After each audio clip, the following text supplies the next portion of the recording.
This is problem 1358. It's on page 724. An insulated rigid tank is divided into two compartments by a partition.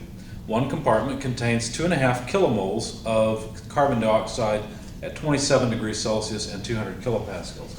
There's a lot of information given, so let's go ahead and begin extracting some from the problem statement and writing it down. We've got a container, and there's a division between the two. One half contains carbon dioxide, well, not necessarily a half, but one side contains carbon dioxide, and it has 2.5 kilomoles. That's basically the count of how much or how many carbon dioxide molecules there are at a temperature. Let's just write the temperature in, I suppose, 27 degrees Celsius and 200 kilopascals.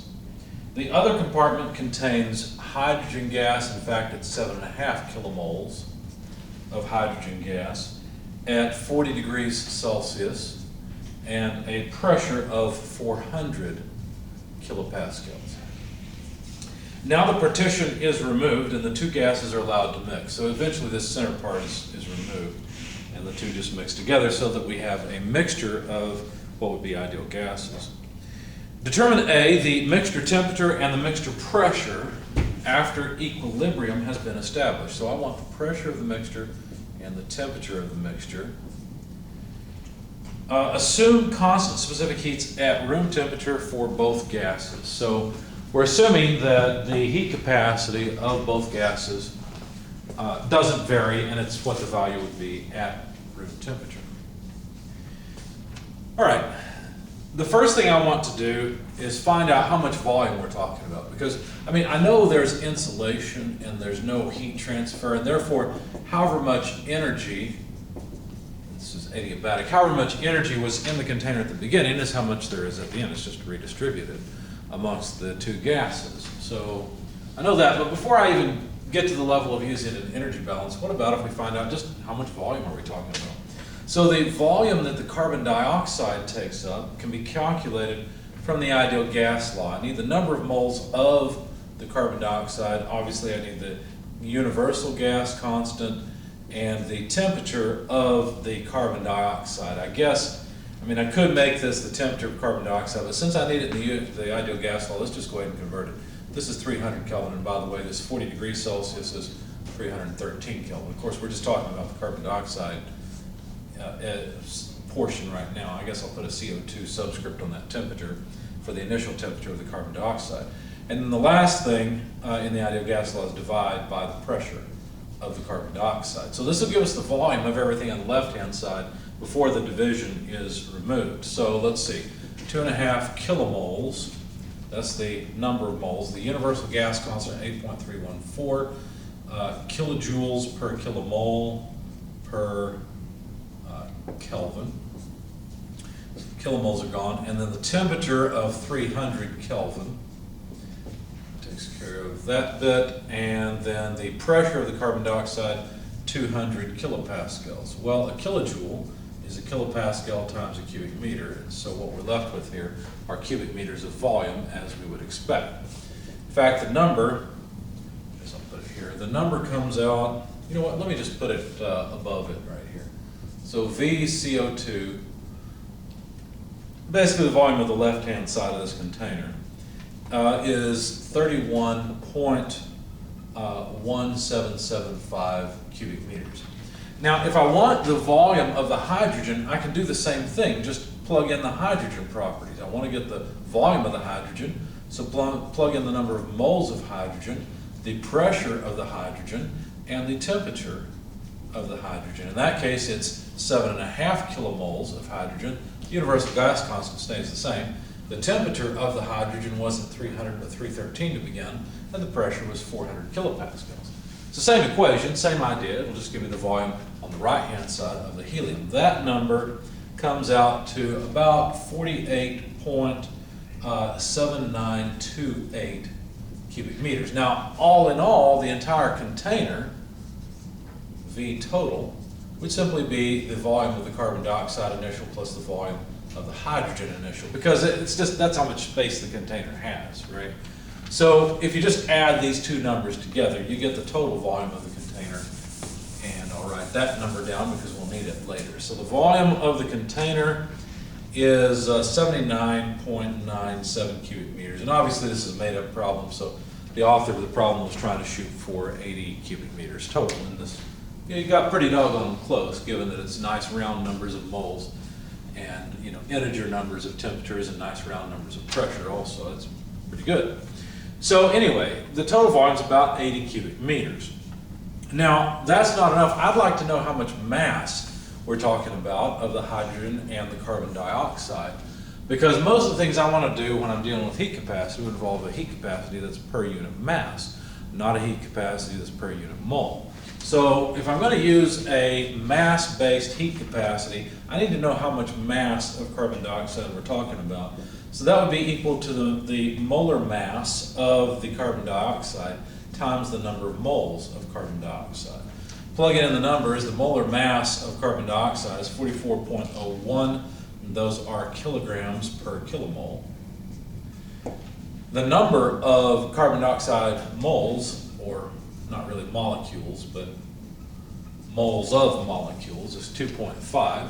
The kilomoles will go away, and we'll find that the mass of carbon dioxide is a certain amount. Let me move what we're trying to find out of the way. I'll write it again in a moment. I just want to note what it is on the figure, essentially. So I know that initial and final, the total mass of carbon dioxide doesn't change. That product comes out, let's see, to 46.51 kilograms. I can do the same thing over here for the hydrogen, just like I did with the ideal gas law. So the mass of hydrogen is the molecular weight, or the molar mass of hydrogen, times the number of moles of hydrogen. Now, hydrogen has a much lower molecular weight. It's only 2.016 kilograms per kilomole, but we're dealing with 7.5 kilomoles. That's still not a whole lot of mass, because the mass of the hydrogen comes out to only 15.12 kilograms. That's just this product, 7.5 times 2.016.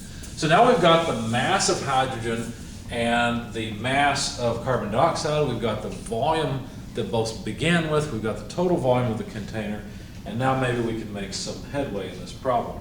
Now the key to this is that the system's adiabatic. In other words, the amount of energy in the system at the beginning and at the end, after the mixing process has occurred, is constant. It doesn't change. So since that's the case, what I need to do is write down an energy balance. Now I've got kind of a strange way to do it, but let me see. Let's call this too. Let's give these some names. Let's call this T. I guess we'll call this T1, and we'll call this. I hate to call it T1 and T2 because we usually reserve 2 for state 2. So I'll tell you what. Let's do this. TA and TB. Okay. So the internal energy of the carbon dioxide when it's at, or evaluated at TA, plus the internal energy of the hydrogen evaluated at its initial temperature, TB. So this is the total energy, the total internal energy contributed by the carbon dioxide and contributed by the hydrogen, is equal to the internal energy of the mixture after everything's done. I don't know what temperature it's going to be, so I guess we could say evaluated at the temperature of the mixture, right? Because whatever that is, it can't be any more than we had at the beginning, because you can't create or destroy energy. So we could write this another way. We could write the internal energy of the carbon dioxide evaluated at Tm plus the internal energy of the hydrogen evaluated at Tm. Because what we're saying here is we still have the same carbon dioxide and hydrogen, but because their temperature has changed, they have a different amount of internal energy, you see. And so this is our energy balance. This is just saying that energy is conserved. That's all it is a statement of conservation of energy. Now, we usually like to talk about changes in things. So let's rearrange this so that we've got all the energies of each species on each side. So for example, UCO2, the internal energy, the total internal energy of all the CO2 at the initial state where it's at a temperature TA, minus the energy of that same mass when it moves to temperature Tm, whatever that may be. It obviously is going to be somewhere between 300 and 313 Kelvin. Equals, now we'll put all the hydrogen on the other side, so we'll have the internal energy of the hydrogen at its final temperature minus the internal energy of the hydrogen at its initial temperature, which I called Tb. Now, the reason that this works, the reason that you might say, well, wait a second, what about the pressure? Doesn't that change the amount of energy that the gases have? It does slightly, but these are ideal gases, and if they're really ideal gases, then it won't change it at all. The amount of energy in an ideal gas is simply dependent on the temperature of that ideal gas. So all I need to know is the temperatures. As a matter of fact, let me do something. I want to have a sort of a final minus initial setup, and I have it for the hydrogen because we don't know what the final temperature is, Tm, but we do know that Tb is the initial and Tm is the final. So this is final minus initial energy. I'd like to have final minus initial energy, but I don't have it yet. So let me cheat just a little bit since I have a whiteboard here. Let's see. There we go. All I've done is flip them around, right? So I've got the final temperature minus the initial temperature, and I had to pull out a negative sign to do it. It's the same thing I had before. It just now looks like this. Change in internal energy of carbon dioxide equals the change in internal energy of the hydrogen. So if the hydrogen has more energy, which I think it has because it's at 313 Kelvin, if it has more energy, some of that's going to go over to the carbon dioxide. In other words, if this is a negative thing, this one will be a positive thing, and yet the equality can hold because of this negative sign, you see. So I think we've got our equation set up. The last thing to do is to realize that I don't want to use the internal energy directly. I want to talk about temperatures. And so what I need instead is the mass of the carbon dioxide times the heat capacity of the carbon dioxide times the temperature change of the carbon dioxide, Tm minus Ta. So here I'm evaluating the internal energy at the various temperatures. Here I've actually plugged in the temperatures to approximate the change in internal energy. And since this is the total internal energy, I need the total mass to multiply by the heat capacity. Now you might say, well, this doesn't make sense because you've got the constant volume heat capacity. Doesn't their carbon dioxide access more volume in the container? Well, sure, it does. But constant volume heat capacity is not so much about a system that doesn't change volume. It's more about the fact that this is how you relate internal energy changes to temperature changes, is through CV. If you want to relate enthalpy changes to temperature changes, then you use CP, and that's more the relationship. So all I've done is rewrite this so that I can work my temperatures into the equation, and then let me rewrite the hydrogen as well. So I need the mass of the hydrogen times the heat capacity of the hydrogen times the temperature change of the hydrogen. See? So now I've got an energy balance, an equation that relates the energy in the two species together before TATB to after TM. So that was the whole point of this bit, was just to say in a complicated way that the amount of energy in this container doesn't change. That's what this equation says. Now if you think about it, you realize that we know the initial temperatures, we found the mass. What about the heat capacities? Well, we can look them up. They just told us to assume that they were the heat capacities at room temperature, and we can look these up, so that's no problem. The only unknown is Tm. And so we can solve for Tm. Now I'm going to skip all the algebra, I'll just show you the result.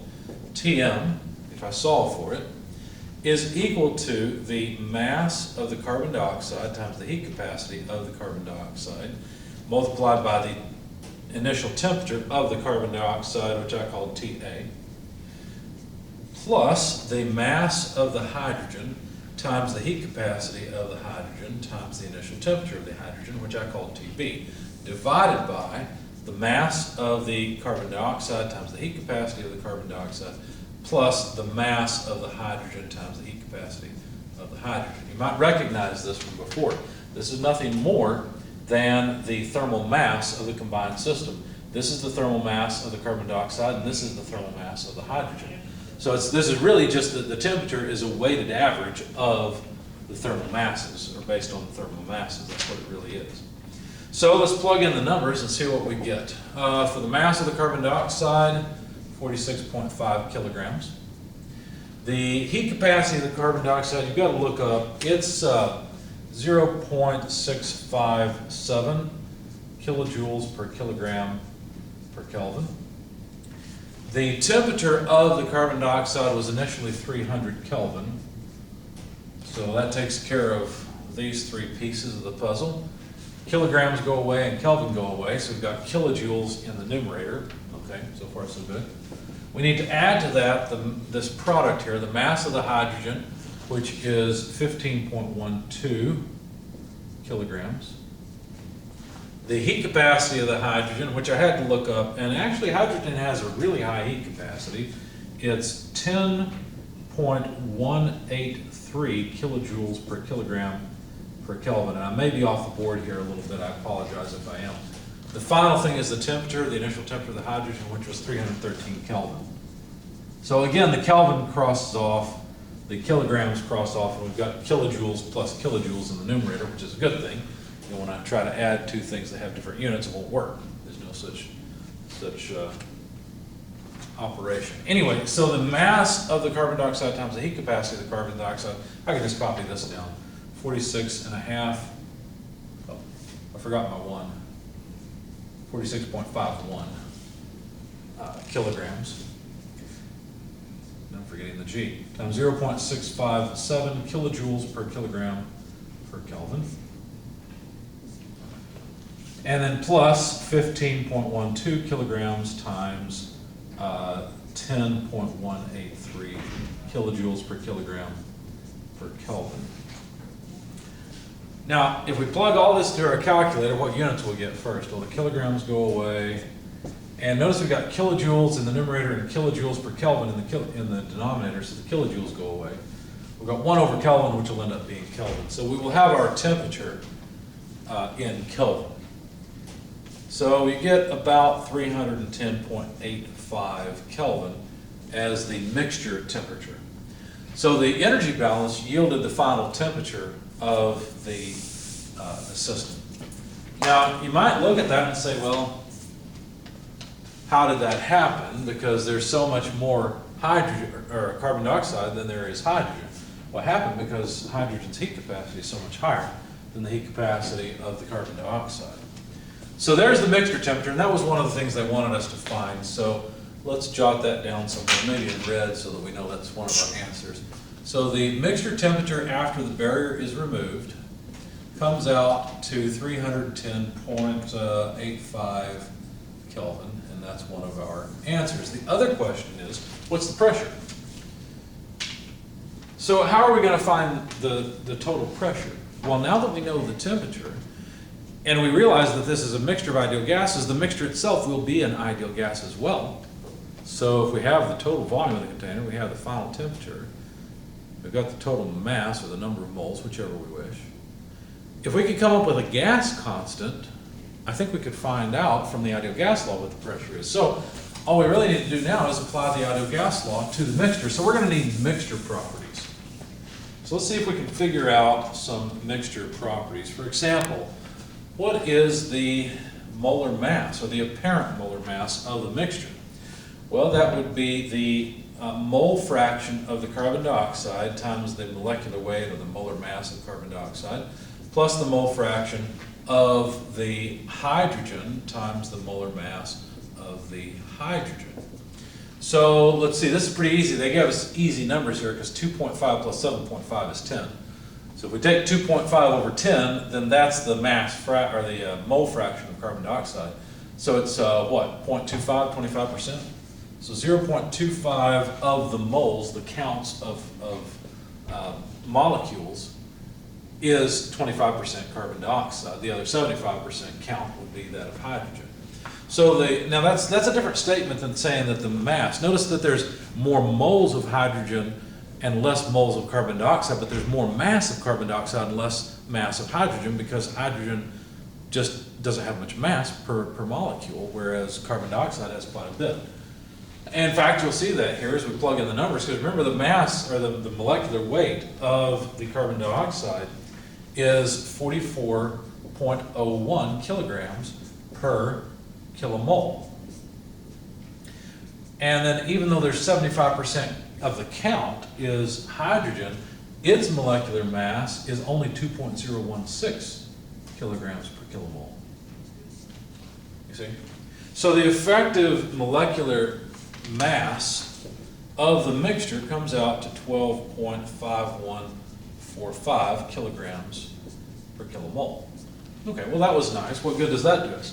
Well, it allows us to calculate the effective gas constant, R sub m, the gas constant of the mixture, because we can simply take the universal gas constant, divide it by the apparent molecular weight of the mixture, so 8.314 kilojoules per kilomole per Kelvin, divided by 12.5145 kilograms per kilomole, and we'll have a gas constant for the mixture.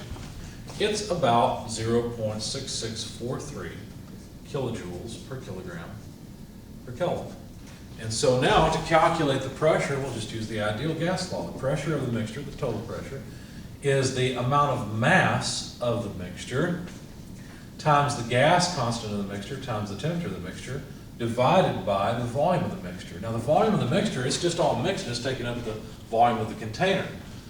What about the mass? Well, we have the masses, 46.51 plus 15.12. Just mixing them together does not create or destroy mass, so 46.1 or 0.51 plus 15.12 total kilograms will give us the mass of the mixture. We need to multiply by the gas constant. I'm running out of space. I'll tell you what, let me do this.